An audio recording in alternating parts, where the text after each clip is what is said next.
বন্ধুরা, আজকে আপনাদের স্পেস গ্রুপের দ্বিতীয় ক্লাসে স্বাগতম। স্পেস গ্রুপের প্রথম ক্লাসে আমরা শিখেছিলাম স্পেস গ্রুপ কাকে বলে, এর স্পেস গ্রুপ আঁকার জন্য সিমেট্রি অপারেশন গুলো, স্ক্রু এক্সিস কি, গ্লাইড প্লেন, আর হচ্ছে P2/M এর স্পেস গ্রুপের general position diagram, symmetry elements diagram এবং হচ্ছে এর কোঅর্ডিনেটস গুলো। আজকে আমরা শিখবো মনোক্লিনিক স্পেস গ্রুপ C2/M এর general position diagram, symmetry elements diagram এবং কয়টি নাম্বার অফ কোঅর্ডিনেটস থাকে এবং সেইগুলা কি কি। প্রথমে আমরা যদি জানি মনোক্লিনিক C2/M এর সি দ্বারা কি বোঝায়, সি দ্বারা হচ্ছে সেন্টারিং বা বডি সেন্টার বোঝায়, আর টু দ্বারা হচ্ছে টু ফোল্ড রোটেশন, ঠিক আছে। আর এম মানে হচ্ছে mirror, two fold rotation with mirror. আর ইনভার্সন আমরা প্রথম ভিডিওতে অবশ্যই দেখেছি। ইনভার্সনটা হচ্ছে প্রত্যেকটি মূল বিন্দুর বিপরীত বিন্দু, সেটা হচ্ছে ইনভার্সন, যেটা হচ্ছে প্রত্যেকটি স্পেস গ্রুপে বিদ্যমান মূল বিন্দু। আর ইনভার্সন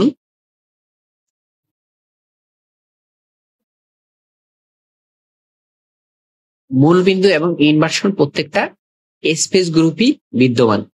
আর এখানে সি দ্বারা যেটা বুঝেছি সিমেট্রি এলিমেন্টসে অ্যাক্সিয়াল গ্লাইডটা, সি দ্বারা বোঝায় সিমেট্রি এলিমেন্টস অ্যাক্সিয়াল গ্লাইড, যেটা আমরা সিমেট্রি এলিমেন্টস আঁকার সময় এটা আমাদের প্রয়োজন পড়বে। এখন আমরা মনোক্লিনিক স্পেস গ্রুপের জেনারেল পজিশন ডায়াগ্রাম আঁকা শিখবো। এটা হচ্ছে আমার বি অক্ষ, এটা আমার এ অ্যাক্সিস।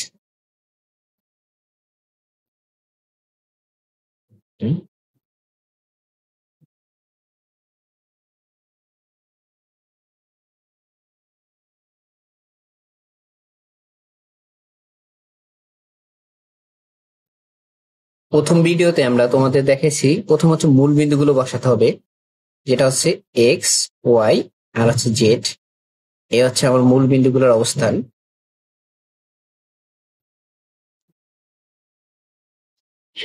তারপরে আমার মনোক্লিনিক স্পেস গ্রুপে যেটা আছে সেটা হচ্ছে টু ফোল্ড রোটেশন, মিরর আর হচ্ছে ইনভার্সন, যেটা হচ্ছে সবগুলো ভিডিওর জন্য থাকবে।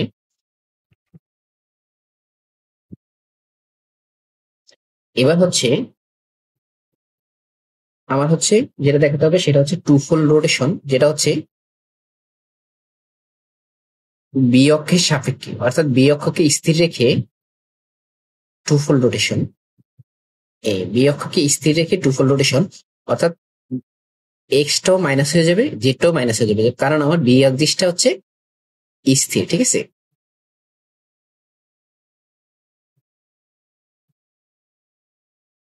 এখানেও টু ফোল্ড রোটেশন, এখানে টু ফোল্ড রোটেশন, এখানে। তারপরে মনোক্লিনিকের আমার যেটা আছে সেটা হচ্ছে মিরর। এখন এটার মিরর হচ্ছে এক্স মাইনাস ওয়াই আর হচ্ছে জেড। এটার মিরর হচ্ছে এখানে পজিটিভ পজিটিভ মিরর মিরর, এটা হচ্ছে টু ফোল্ডের মিরর, ঠিক আছে।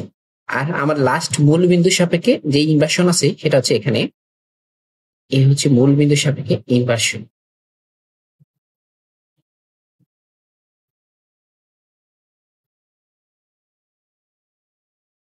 অর্থাৎ ইনভার্সন হচ্ছে minus x minus y minus Z.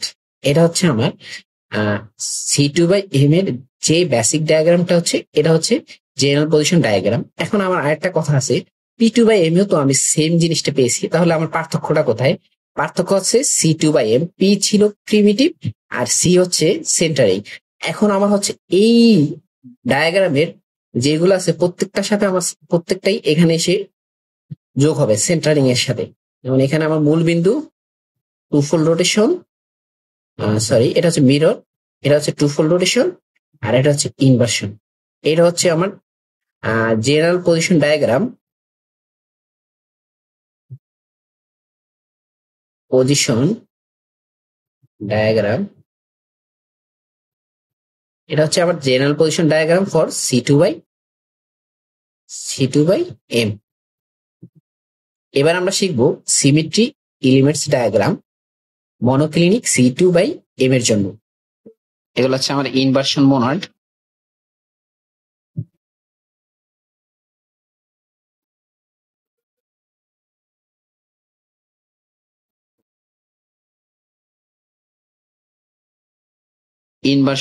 এবার ইনভার্সন মোনাড গুলো এক করে নিয়ে মাথায় দিলাম চারপাশে চতুর্ভুজের মতো।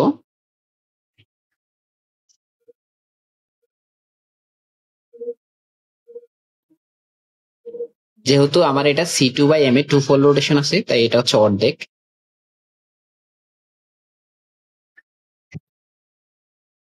আমি পূর্ববর্তী ভিডিওতেই গ্লাইড প্লেন সম্পর্কে তোমাদের ধারণা দিয়েছি।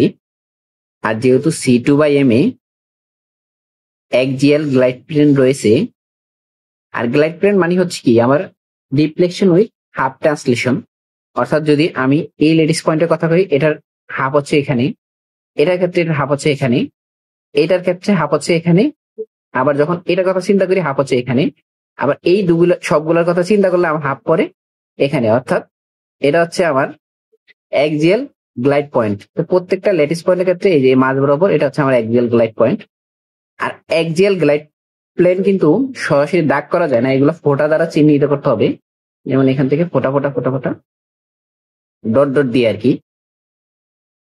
এটা হচ্ছে আমার সিমেট্রি ইলিমিনেটস এর জন্য অ্যাক্সিয়াল গ্লাইড পয়েন্ট। পূর্ববর্তী ভিডিওতে বলেছি যে এখানে 1/4 রোটেশন হয়, সরি 1/4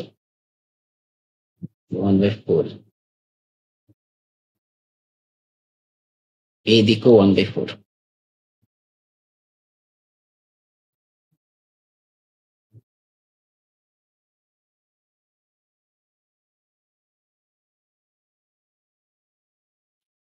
এগুলো হচ্ছে আমার রোটেশন।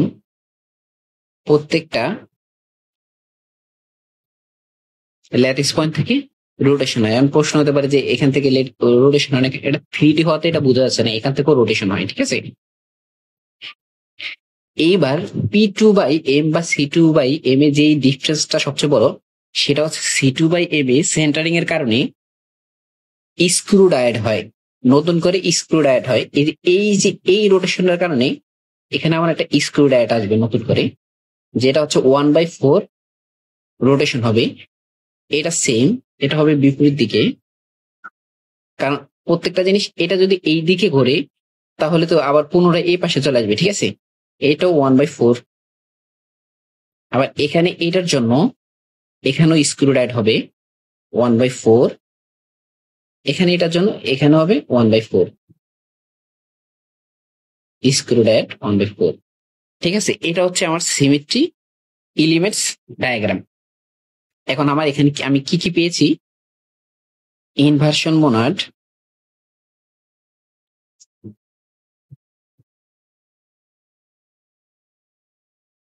তারপর হচ্ছে রোটেশন ডায়াড,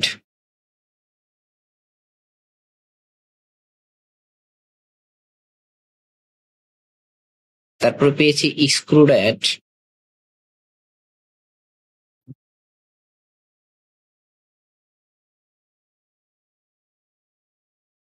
তারপরে ডট ডট দিয়ে অ্যাক্সিয়াল গ্লাইড,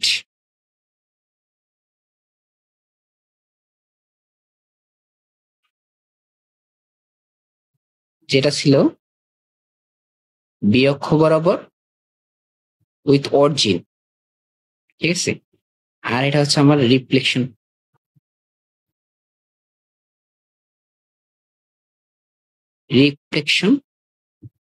প্ল্যান।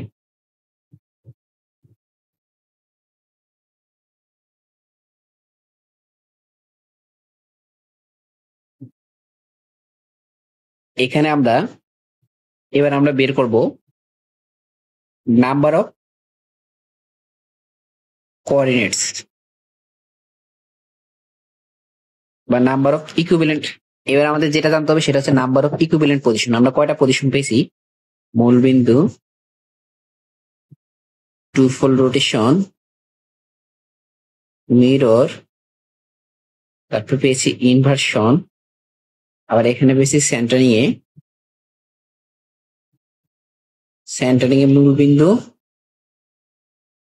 তারপর centring a twofold rotation, centring a mirror, centring a inversion. ঠিক আছে, আমাদের নাম্বার অফ ইকুইভ্যালেন্ট পজিশন হয়েছে 1টা 2টা 3টা 4টা 5 6 7 8টি। তাহলে আমাদের নাম্বার অফ ইকুইভ্যালেন্ট পজিশন হচ্ছে 8। ইউনিটস অফ ইকুইভ্যালেন্ট পজিশন গুলো লিখবো। প্রথমে 1 নাম্বারটা হচ্ছে আমার 1 নাম্বারটা, এখানে 1 নাম্বারটা কি ছিল আমার হচ্ছে মূল বিন্দু হচ্ছে এক্স ওয়াই জেড। তারপর হচ্ছে 2 নাম্বার আমার কি ছিল, 2 নাম্বার ছিল টুফোল্ড রোটেশন। ঠিক আছে, -x y z, যেটা হচ্ছে বি অক্ষের সাপেক্ষে। তারপর আমার হচ্ছে 3 নাম্বারটা ছিল মিরর, টুফোল্ড রোটেশনের মিরর, অর্থাৎ হবে x y z। তারপর হচ্ছে 4 নাম্বারটা হচ্ছে আবার ইনভার্সন, যেটা হচ্ছে মূল বিন্দুর ইনভার্সন x y z। এইবার হচ্ছে আমার নতুন 4টি ইকুইভ্যালেন্ট পজিশন এসেছে। সেটা হচ্ছে 5 নাম্বারটি হচ্ছে সেন্টারিং এর মূল বিন্দু, অর্থাৎ এখানে আমার মূল বিন্দুটা নতুন যে পরিবর্তন এসেছে সেটা হচ্ছে, যেমন এটা হচ্ছে আমার এ, এটা হচ্ছে আমার বি অ্যাক্সিস, এটা হচ্ছে এ অ্যাক্সিস, আর সি অ্যাক্সিসটা কি মানে আমাদের এই যে বিন্দু থেকে উপরের দিকে আছে কিন্তু। ঠিক আছে, এখন এখান থেকে এ অ্যাক্সিস হচ্ছে হাফ ট্রান্সলেশন হয়েছে, অর্থাৎ এ বরাবর হাফ ট্রান্সলেশন হয়েছে, বি বরাবর হাফ ট্রান্সলেশন হয়েছে, অর্থাৎ তাইলে আমার মূল বিন্দুটা হবে X plus half Y plus half. আর যেহেতু সি বরাবর কোনো ট্রান্সলেশন হয় নাই, সেহেতু আমার জেডটা স্থির হবে। ঠিক আছে, এবার হচ্ছে বির পরে 5 নাম্বারের পর আমার 6 নাম্বারটা দেখো, লক্ষ্য করলে দেখা যাবে 6 নাম্বারটা লক্ষ্য করলে দেখা যাবে যে সেম একইভাবে হাফ ট্রান্সলেশন হয়েছে। ঠিক আছে, এখান থেকে এই যে এ অক্ষ বরাবর হাফ ট্রান্সলেশন, বি অক্ষ দেখো হাফ ট্রান্সলেশন। ঠিক আছে, তাহলে আমার 6 নাম্বার যেটা হবে -x প্লাস হাফ, তারপর হচ্ছে এটা -z,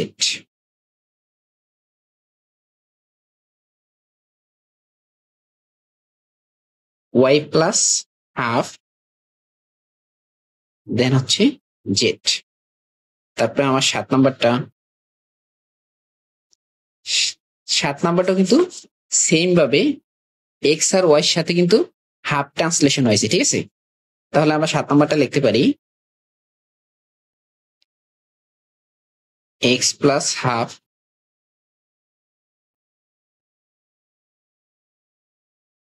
minus Y plus half সমান জেড। এবার 8 নাম্বারটাও কিন্তু সেম ভাবে সবগুলোর সাথে হাফ, এক্স আর ওয়াই এর সাথে হাফ ট্রান্সলেশন হয়েছে, -x plus half minus Y plus half, আর হচ্ছে -z। ঠিক আছে, এটা হচ্ছে আমার C2/M এর জন্য কোঅর্ডিনেটস অফ ইকুইভ্যালেন্ট পজিশন 8